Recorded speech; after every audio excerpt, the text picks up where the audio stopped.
If I put up two fractions and ask for a volunteer to explain which is greater, while some might be open to trying, I suspect that many more people would shut down at the idea of doing math in front of a crowd.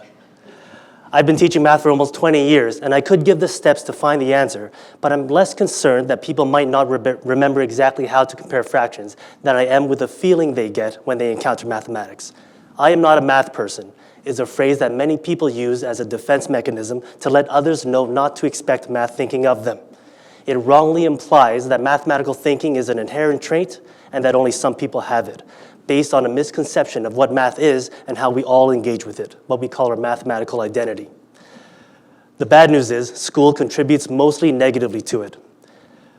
The problem is what we see in math class, kids working on problems that have been broken down into steps, stripped of context, most of which can be solved in less than a minute, resembles little of what mathematicians do. Math thinkers try things out, draw pictures, make mistakes, and wrestle with ideas for months, sometimes years. Other subjects don't have this issue. English class looks like what readers and writers do.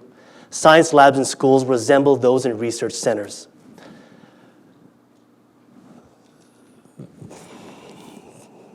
My research proposes that we take a look at why this is. Imagine instead, in class, I gave you a map and asked you to color it based on one rule. Regions that share a border can't be the same color. The map of Canada can actually be colored using just 3 colors, while some need only 2. Others need more. Then could you design a map that requires 4 or even 5 colors?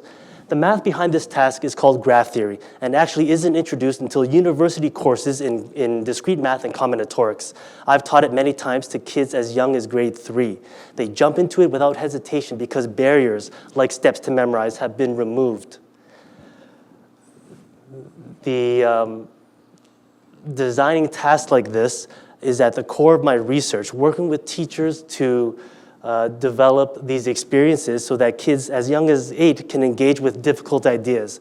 This design is what enabled me to introduce calculus concepts to my own daughter when she was 5, using squares, triangles, and circles. So working closely with teachers to plan these activities so that kids can redefine how they see math that is more than just steps and rules to remember, and how they see themselves related to it, that they can play with difficult ideas so that they can turn them on their side, play with math, and arrive at understanding that is their own.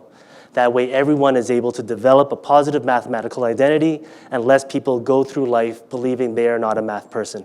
Thank you.